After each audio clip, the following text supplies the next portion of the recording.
How do you tell if it is love or if it's lust? How do you tell if an individual is truly into you for who you are or for what you can give to them? Or how can you tell if you are actually infatuated or you are truly, genuinely in love with the individual and not the idea of the individual? Now, this is not an easy one to explain, but it is simple. Again, it's not easy, but it's simple. Why is that? Because love and lust are basically two sides of the same coin.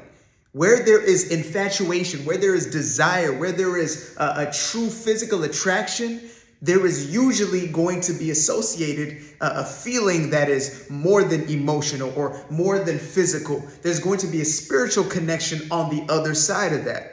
Now, the difference between love and lust is love has aspects of what looks like lust. Like love has desire, love has attraction connected to it. However, love is always rooted in spirit first. Meaning, when you are in love, it is something about the individual's being as opposed to what they can give or as opposed to the intimacy that you share as far as S3X goes. Right? So you might have an incredible amount of attraction to this individual, but even with that, you would still be in their company if there is nothing going on physically. Like you just want to be around that individual. You just want to talk to them all day. You can listen to them all day. You can have conversations that feel like they're always on point and resonating with that individual. That is what love looks like from the inside out. That is how love truly feels. Love feels like the ability to continue to give freely, the ability to give without really trying. Like you just want to do things for this person. You see yourself cooking and you ain't cooked for anybody before. You see yourself folding laundry. You see yourself, getting little gifts and little cute things on the way. And you think to yourself, I have never wanted to do this for anybody before, but for some reason they bring that out of me. Now, how can you tell if the other individual is displaying love or lust? Well, it's basically the same thing. Is this individual around you when they can get something? And how do they treat you when they don't get that thing? And you know that thing I'm talking about. So when that individual comes over, are they looking to immediately get into a sense of physical intimacy? Or are they willing just to be in your presence? Are they enjoying the person that you are? And some people are good at faking it. I'm not going to cap. Some people are very good at pretending like they're into you when actually they have an end goal. However, you can only fake it for so long. An individual who is in it for their own physical needs to be met is going to meet you with some type of animosity, some type of passive aggressive behavior when you don't give them what they truly want. And I'm not saying you should be playing games with somebody you're attracted to. I'm not saying that you should be, always looking with a skeptical eye. What I'm saying is be discerning. What I'm saying is don't jump into a situation because you believe that this is love. What I'm saying is look at the individual and the way they're showing themselves continuously. What are the patterns in this person? And if you do see red flags, take a moment to look at them. There's no need to judge that person or be angry. You're just simply viewing them for what they are. If you have some kind of a deep attraction to somebody who you are curious about and you genuinely want to know if they have love for you or if they're just lusting after you, and it matters because you are vouching for this person to be an intimate partner, or you vouching for them, to be a long-term partner, not just an intimate partner. If you're looking for somebody who you can genuinely build a life with, you want somebody who is your true soulmate. You want somebody who you connect with beyond the physical, but also attracted to physically.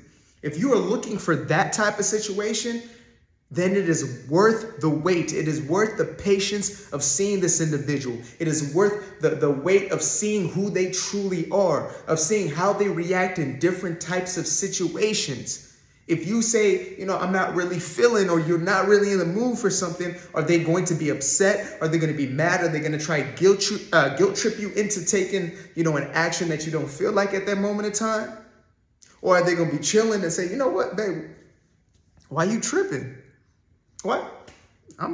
Listen, let's go kick it. Let's go take a walk. Let's go do this. Let's go do that. Or let's just kick it right here.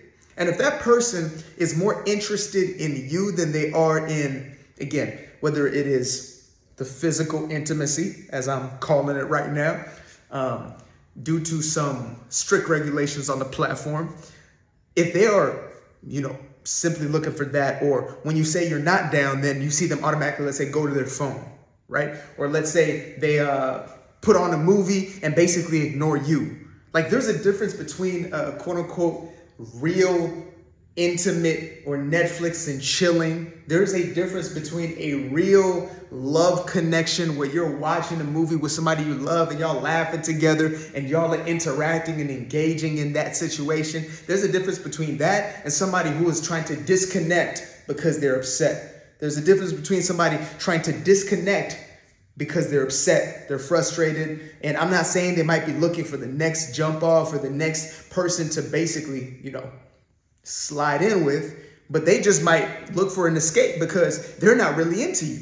They don't really like you for who you are. They don't really feel the spiritual connection. And some of them don't even have a spirit. Well, we all have a spirit, but some of them don't have a connection to their spirit that would even allow them to have that connection with anybody. And that's not from a place of judgment. That's from a place of understanding. I once was that individual who would live up to this right here without the X on top of it. I know what it is to be a person so disconnected from my emotions that I couldn't really love somebody. Not even halfway, as a matter of fact. So I know what it is to be somebody who has come into a situation and, it's basically just a trade-off. I give you a little bit of attention. You give me a little bit of that cookie and, we'll call it a day.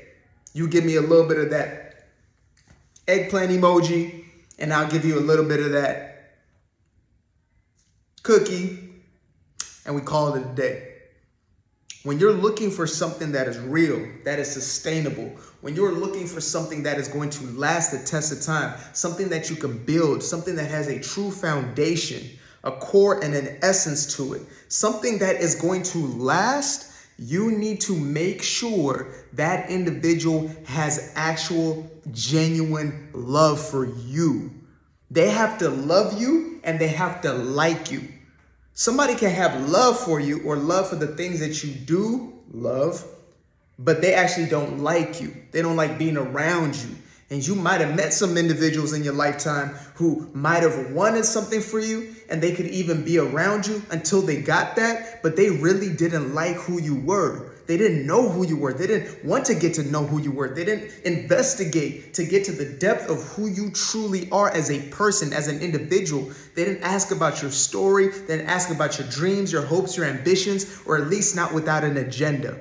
Because again, there are individuals who know how to play the game. There are individuals who are going to play the game and they're going to do this, the same characteristics of somebody who truly likes you, even though they're just lusting after you, even though they just want something, which is why you will have to use your discernment.